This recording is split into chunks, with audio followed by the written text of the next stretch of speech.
Welcome to the Context Machine, episode 616. I'm not going to say it. I'm Bryan Chaffin. And I'm Jeff Gamet. I want to point out that if you take 616 and flip it over, it's now 919. Oh, right. If you like to hang upside down, we are fast approaching 1,000. That's a palindrome cattywampus. A cattywampus palindrome. Except that it's... I'm sure that's the technical term for it. That it's neither, but, what else? Yeah. Yes, a digitally inverted palindrome. How's that? That sounds legit. I don't know why that amuses me so much. Folks, I apologize. Why you listen to us, I don't know. I can't imagine, but thanks for being here. I know why people listen to us. Why? Because first, they like our chemistry and the banter that we have. And second, they take great pleasure in me dropping triggers for you and letting you just rant for a while. I mean, this is like amazing entertainment. Earlier, when we were prepping for the show, he was telling me a story. I was multitasking, meaning I wasn't actually listening to his story. And I said, I laugh only because it's true. And I said, I'm sorry, man. I was multitasking. And then he starts talking about it. He goes, no, I didn't actually even hear you. Can you tell me again? And his response was, it's like we're married. You don't listen to me. Oh my God. That is verbatim what I said. Which, I mean, don't get me wrong. It's kind of a sad commentary on the state of marriage, at least in the States, but or at least ours. our past marriages, sure. No, I meant this one right now. Oh, this one too. Okay, yeah, yeah. That's fair. Anyway, you can use contextmachine.io. I have no idea if Jeff even mentioned that earlier, but that's our site. And you can use it to reach out to us. I totally didn't mention it. Okay. Yeah, just reach out to us. Find it.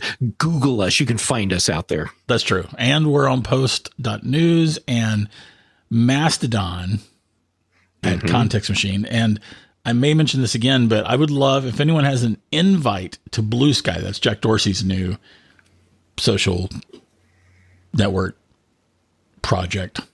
Blue Sky. If you have an invite for Blue Sky, I would love it. You can send that to contextmachinepodcast@gmail.com, and you're welcome to specify which of us gets to use it. If you would prefer that Jeff have it or I have it, that's fine.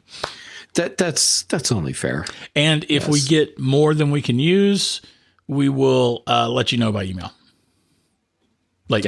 No, thank you very much, but we already got them and we already used them, and so please give this to someone else or something like that. We're not greedy.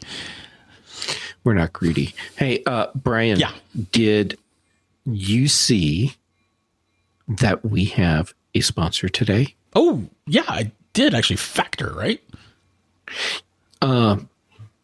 Yes. Excellent. We're going to tell you more about Factor later in the show. We appreciate having them as a sponsor.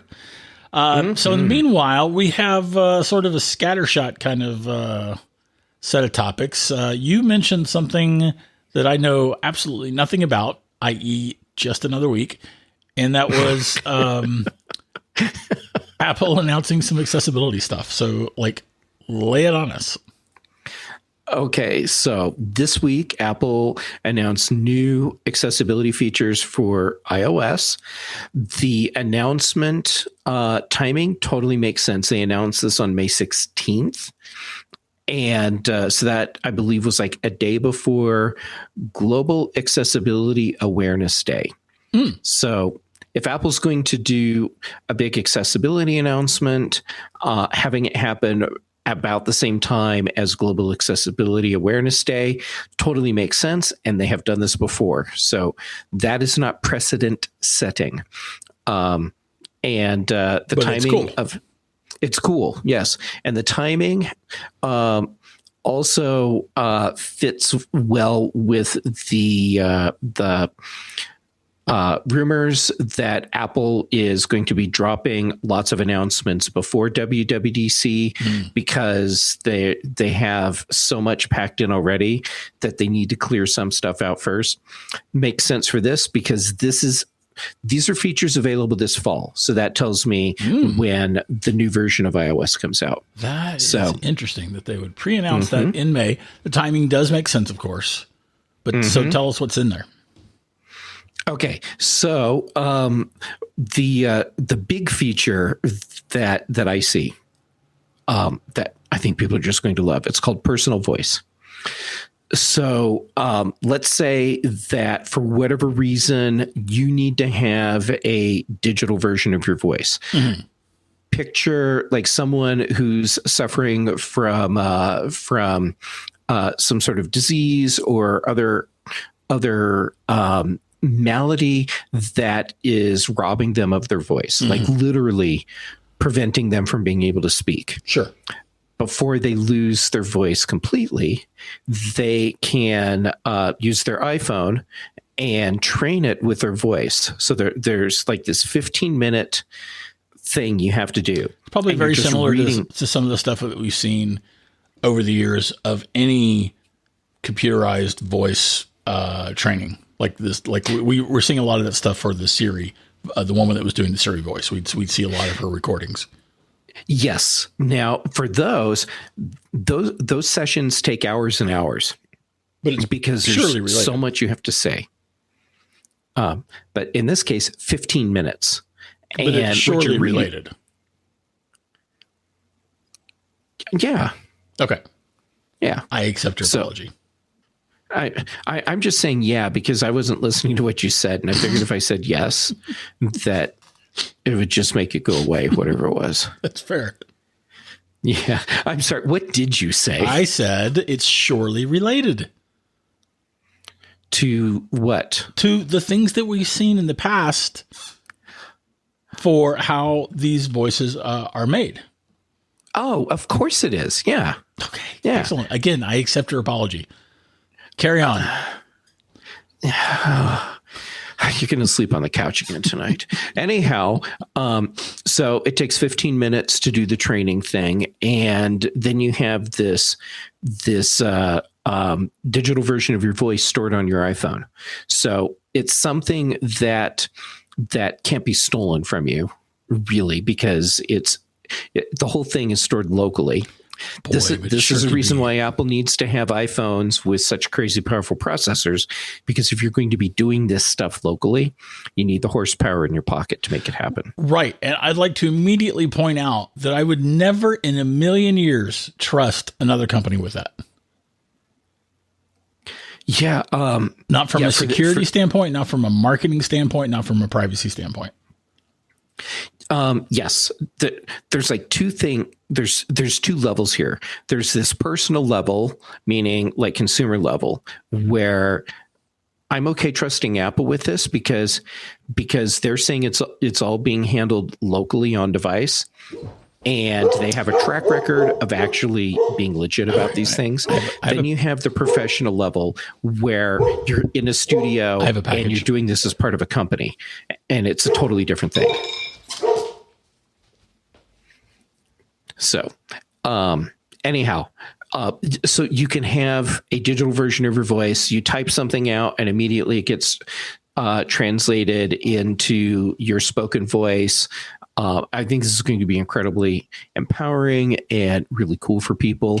The feature that I'm personally most excited about is called Point and Speak, and it works with a magnifier.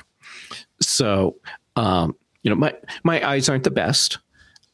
My eyesight with glasses is totally reasonable and allows me to function pretty much normally all the time. The problem is, because of the way my eyesight is, like a lot of people, there are zones where it's literally impossible for me to focus either with my glasses or without.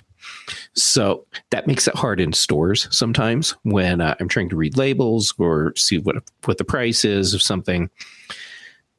So I've used the magnifier and the camera, take photographs, whatever, with my iPhone in stores, I'm going to start using point and speak and magnifier.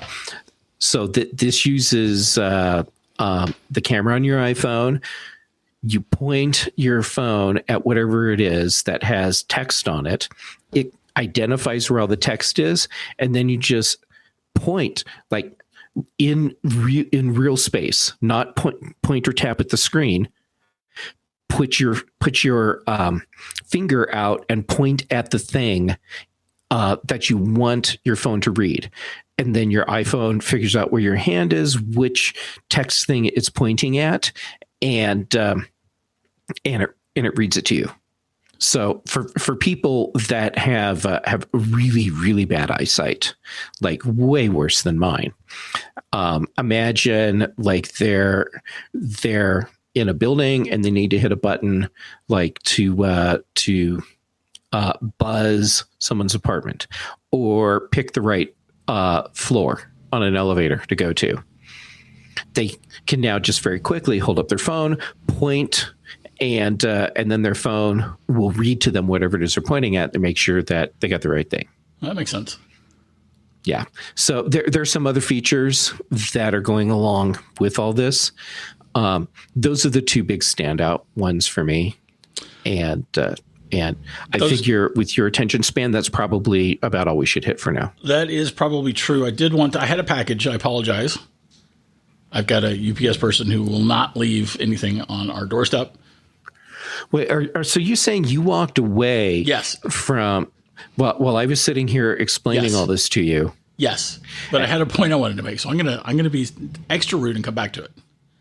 Okay, let's come back to your point. Which is, we're already seeing reports of bad guys using generative AI to fake your loved one's voice and with a phone call, begging or asking for money in an emergency. Mm-hmm. So again, Apple is like the one company I would trust to deliberately record my voice so that it can be replicated artificially. But even that has the potential for mischief. And it's going to be interesting. Now, one of the things that I've seen recommended to people is that families, and you can probably very broadly interpret that term, family, and come up with, code words to prevent this the kind of scam where someone is faking your loved one's voice. Yes, I'm with you. And with Apple doing something like this, that'll probably become even more important because even if someone is not up to mischief, doubting something because this exists, that in and of itself can be a stress point. Have you watched season 3 of Star Trek Picard? Yeah. The without offering any spoilers, what you're describing is manifest in the season. I don't remember that. Okay. Well, we will talk about it after the show so that I don't offer up any spoilers. Okay. We can do that. Regardless, the two things you mentioned, and I did catch the tail end of the second one, it does also sound important and cool, and I look forward to seeing more of that. How's that? I think that sounds awesome. Yeah. All right. How about I take this opportunity to tell you about Factor? I would love that because I'm hungry. So please. Excellent. Well, let me see if I can't make that worse. So here's the deal. Factor brings you ready to eat meal kits. These are ready to eat. They're fully cooked. They're pre-portioned.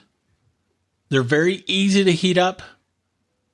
The instructions say basically poke holes in the plastic, and then microwave it for 2 minutes. I've often gone 2.5 minutes for my particular microwave. Your microwave is going to vary.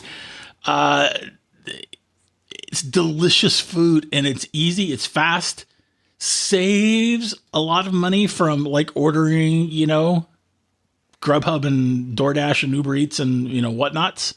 Mm-hmm. And it is really convenient. It's super fast. It's super easy. It's tasty, and they're healthy meals that are prepared by chefs. Nice. Yeah, it's super, super good. They can accommodate your any food allergies you might have. They have several dietary restriction oriented meals. I know that they're really big on providing keto meals. They'll do vegetarian, they'll do vegan.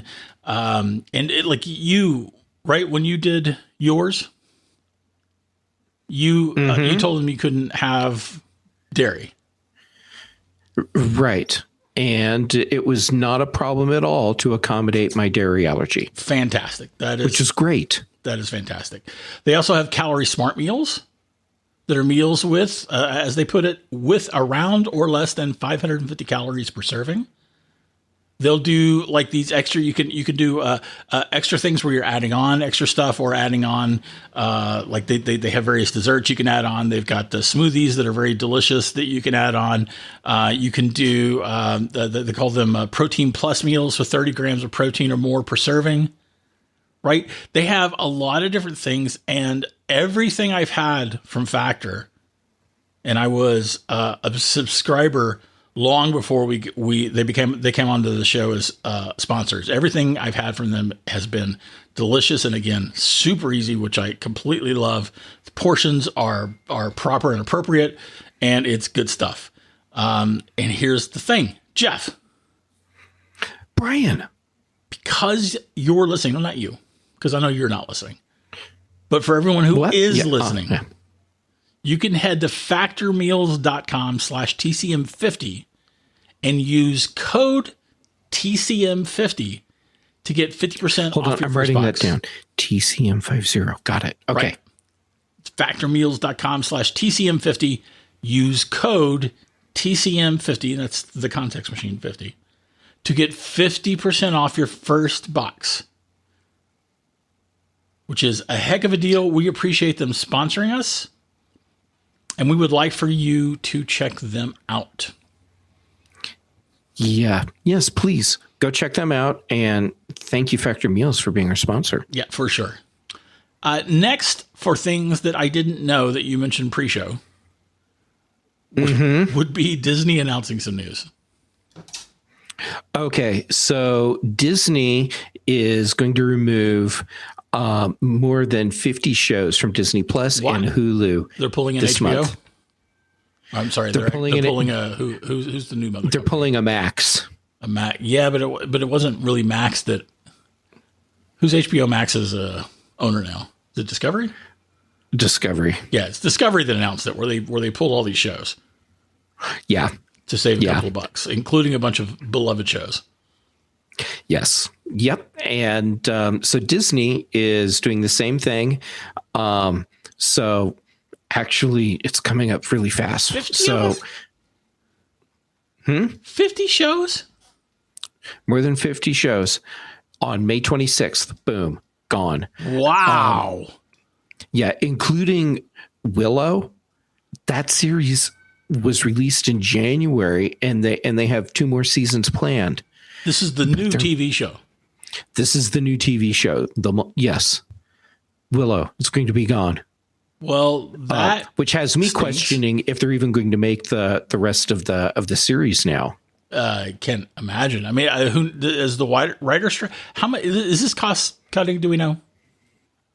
Oh, it's absolutely cost cutting. Yes, they said they're pulling all these shows to save money, and they're going to be paying. Oh, this is great. Quote. I'm quoting from The Verge, but they're quoting. I'll get to it somewhere in here.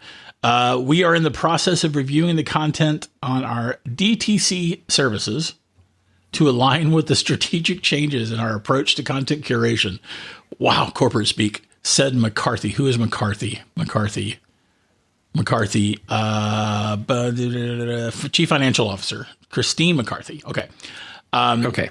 She said, boy, that's such corporate speak, adding that Disney expects to pay a content impairment charge between $1.5 to $1.8 billion for the removals.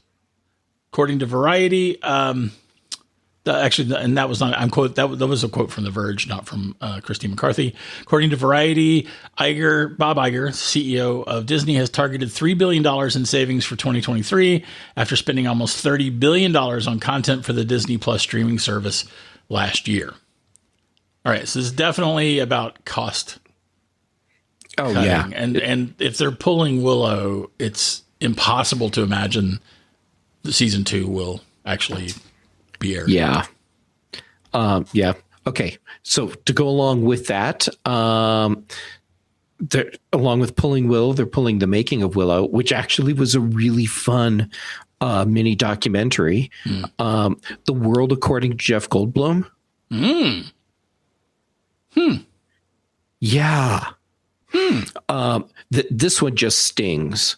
Marvel's Voices Rising, the music of Wakanda Forever. That's a really quality piece, and to see that go, just and Stargirl, also from Stargirl, yep, from Marvel, and Marvel's Stargirl is from DC. Oh, I knew that. You were testing me. Stargirl, which is that's a DC property, right, Jeff? Yeah. Oh, yeah, Brian. You're right. That's a DC property. Excellent. But we have Marvel's Project Hero, Marvel's Empower, Marvel's Voices Rising, the music of Wakanda Forever, which you just mentioned. Stargirl. I did watch Stargirl.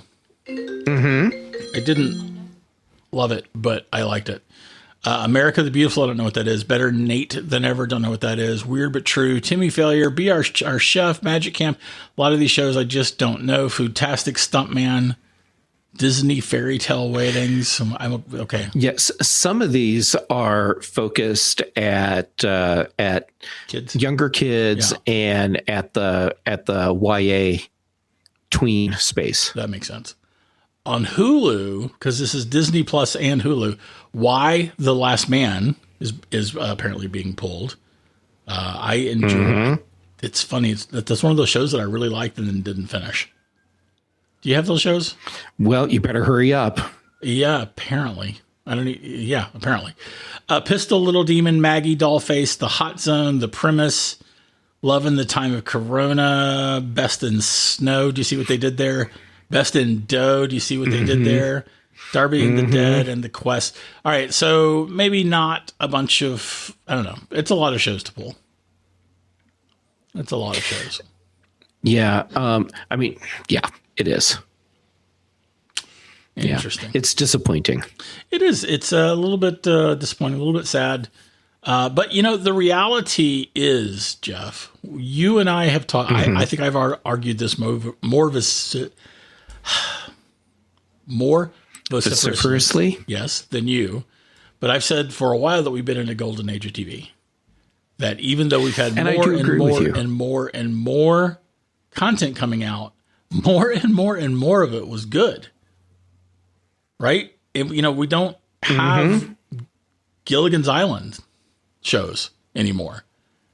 And, Gilligan's Island and Beverly Hillbillies, which I'm not going to universally condemn, but, those shows came out and were hits when we had 3 networks. The end. Yes. And we also, around the same time, we had shows like Star Trek come out. And a little bit later, still basically 3 networks, MASH.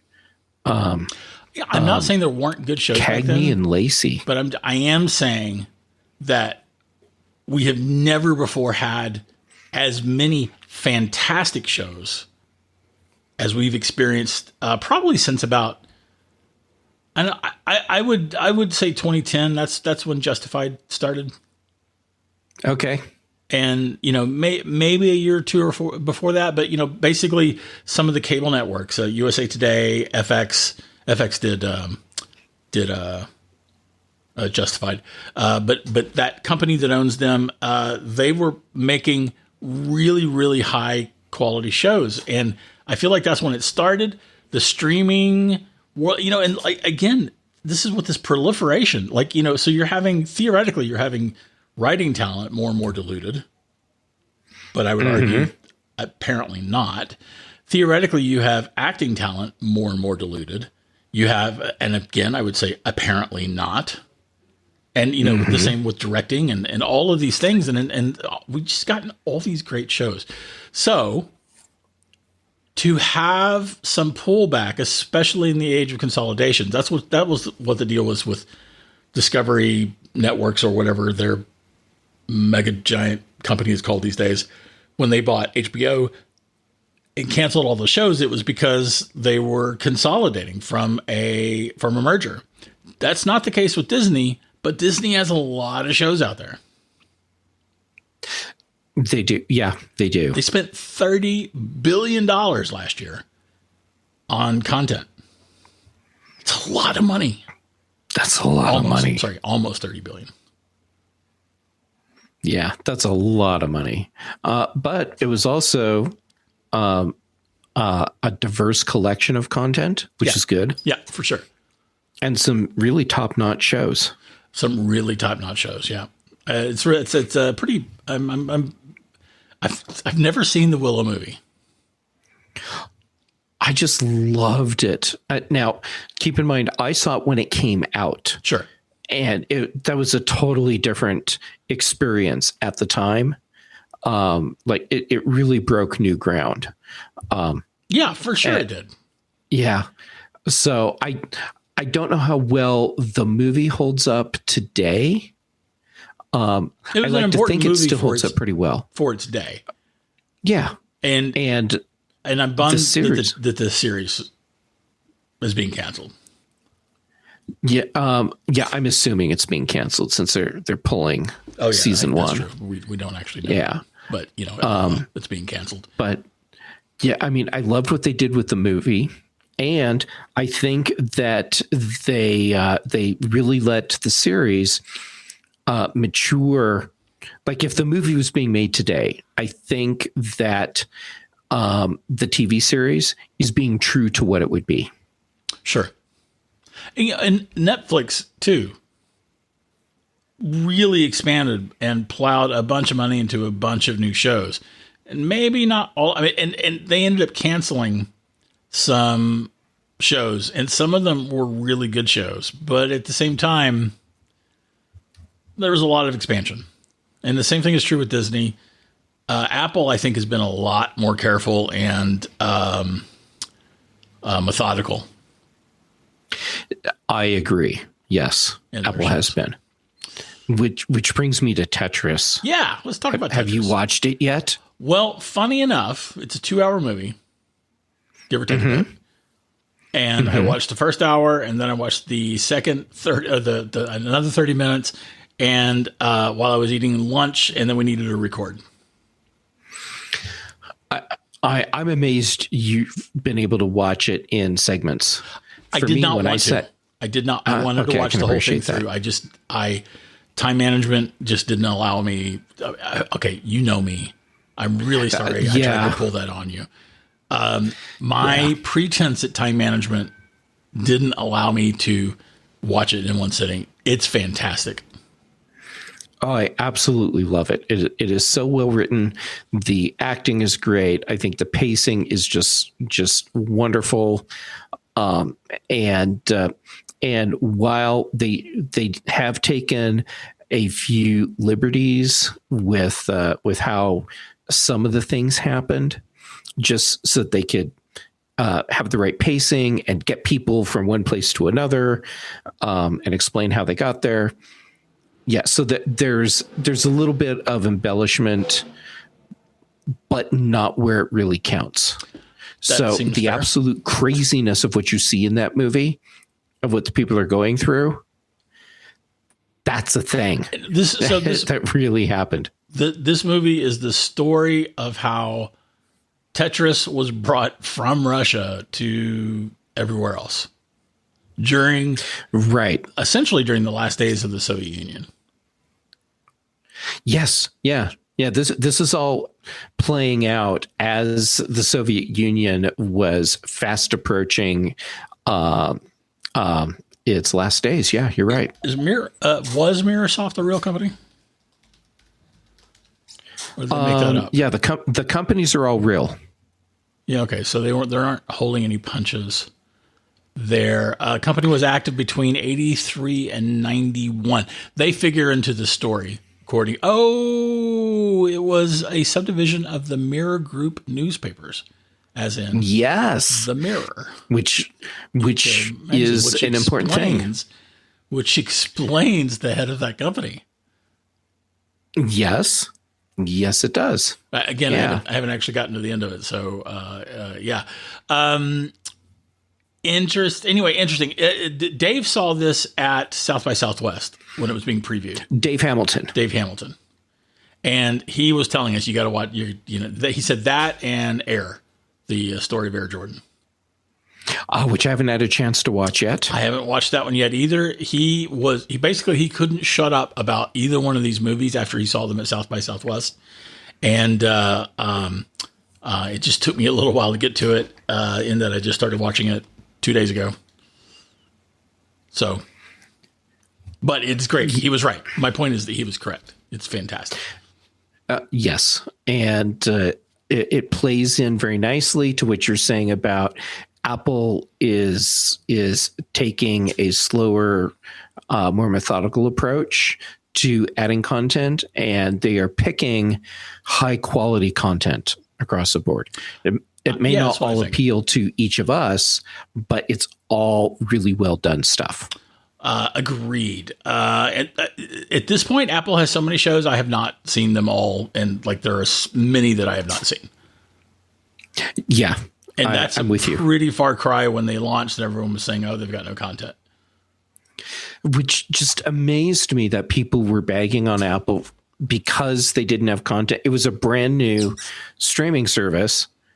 And unless you're buying a back catalog, you're not going to have a lot of content. That was part of the criticism, is that Apple was not buying a back catalog. That was part of the criticism. Oh, that's true. That was part of the criticism. I didn't think that criticism was appropriate because it was clear that wasn't Apple's goal with this service. But we know that they were in talks to buy Warner Brothers or Universal. No, they weren't. Yeah, they were. That was a rumor. I believed that rumor. I think it was more than a rumor. And those talks, I mean, obviously Apple had the money to buy whatever they wanted to buy. Right. Mm-hmm. So if they'd really been keen on buying it, they could have done it. So at some point Apple decided either, you know what, this is not what we want to do, or they decided, you know what, we're not going to pay that much. So let's do it this other way. It's one of the two. Yeah, very likely. And however they got to the decision, I think they made the right choice. I think I'm okay with Apple not being a back catalog streaming service. Okay, but they do have back catalog content that they're streaming. I think that if they had done a back catalog, that we would have been just fine with that too. They're making they are making their decision work. I will give you that. They are. Hence, I'm fine with the decision they ended up going with. Okay. All right. Next, City on Fire, another Apple TV Plus show. Have you started? I have not seen that one. It's new. I think of episode 4. I think dropped today. I know there's a new episode now. I'm almost positive it's episode 4. This is set a couple years in New York City after the World Trade Center went down. It's not, the story's not directly about that. It is, there's a lot of music. I don't even know how to say what the show is about. Well, but I like it. Yeah. I mean, I'm reading the description of the show from the Apple TV Plus website. I didn't bother to do that. So what's it say? It says a college student is shot in Central Park on July 4th, 2003. The investigation connects a series of mysterious citywide fires, the downtown music scene, and a wealthy uptown real estate family fraying under the strain of the many secrets they keep. Okay, that is accurate from what I've seen. Do we know if this is based on a true story or is it all fiction? I have no idea. I don't know if it doesn't say what would make it more fascinating to you if it was based on a real story? Because if that would make it more fascinating, then I'll say yes. No, I saw Fargo, and I know it's okay to say that it's based on a true story, even if it's not. It wouldn't change my level of fascination one way or the other. I'm kind of more curious as a storyteller than I am as a fan of the show. And if Apple is not saying based on a true story right there in that description, then it's not. It, however, feels pretty solid to me. It feels real. So, some good storytelling going on. I haven't read the books or the book. I want to read the book at this point. I just finished the Slow Horses books. The ones that have been published, which is about like 7 books past. I mean, I think they're 8 or 9. I just read book 8 or 9, and we've had 2 seasons, which is book 1 and 2 on Apple TV Plus. Books are great, and they just keep getting better. Written by Mick Herron, Herron, for what that is worth. All right, next we have Silo, book based on the series of the same name by Hugh Howey. First book of which was called Wool. But the show is called Silo, which is what the series of books is called, from Hugh Howey. Mm-hmm. Yeah. So I watched the first 2 episodes and was impressed with the actors, their acting, the costumes, the sets, and the story was leaving me very nonplussed. I was having a hard time buying into. How are you using nonplussed? Because I think you just used it wrong, and I'm not being pedantic. Because I use this. I just discovered that I've been using. I've been using and defining the French term entre-nous incorrectly for 40 years. 40 years I've been using that term incorrectly. I thought it meant an introduction into to some circle of society. It does not. It means between people, like between us. That's what it means. So I've been misusing it for 40 years. Anyway, how are you using nonplussed here? Because the way I heard it was not what the word means. Okay, so I'm using it more in the informal North American sense, except I'm still using it wrong in the North American sense because it would mean that I wasn't actually like really concerned or bothered by what happened. No, I'm reading it online right now. A person surprised and confused so much that they are unsure how to react. Okay, that's not the North American definition, Mr. Pedantic. The informal North American. Wrong. Are we going to have to go back to the ain't discussion again? Yeah, we are.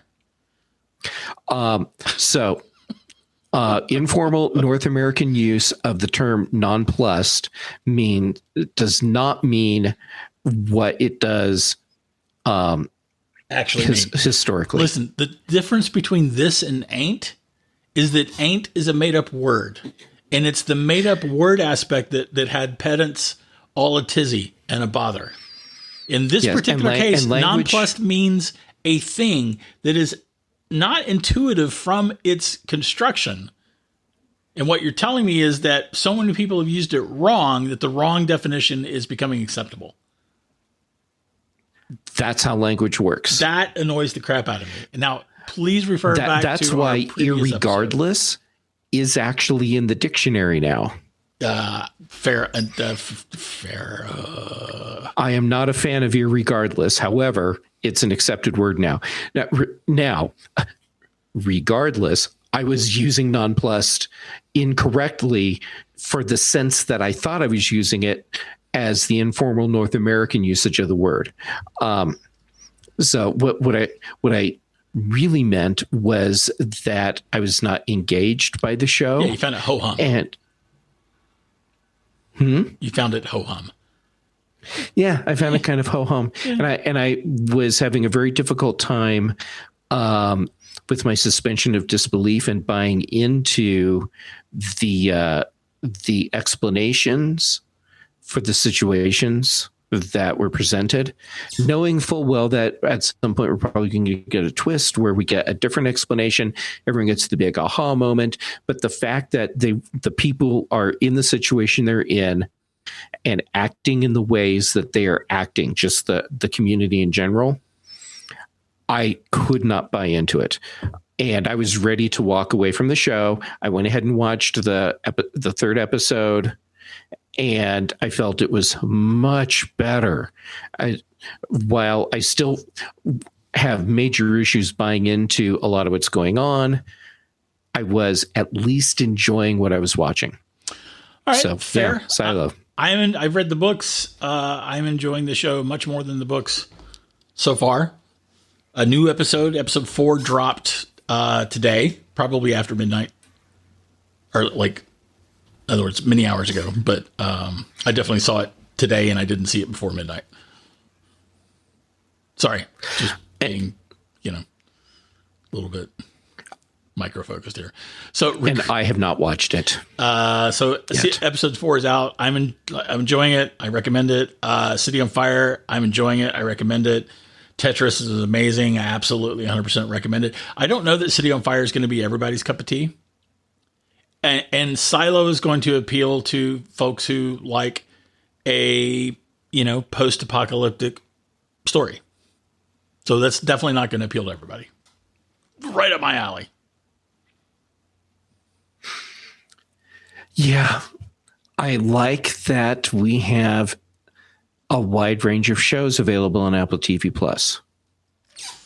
Yes. If everything appealed to us, I would be really concerned about the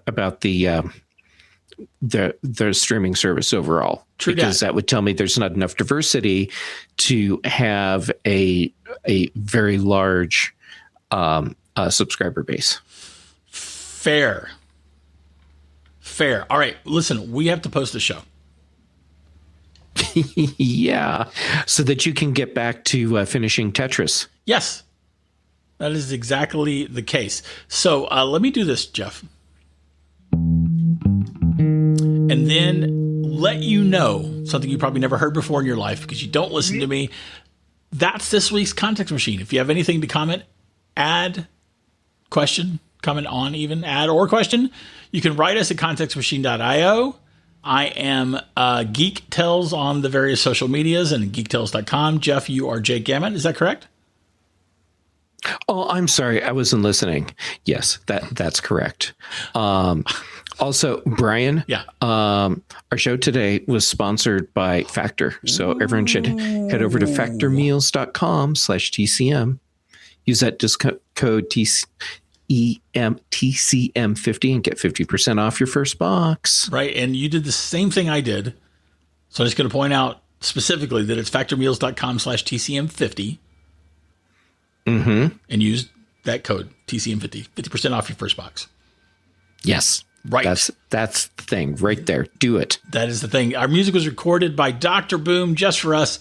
And that is all for this week.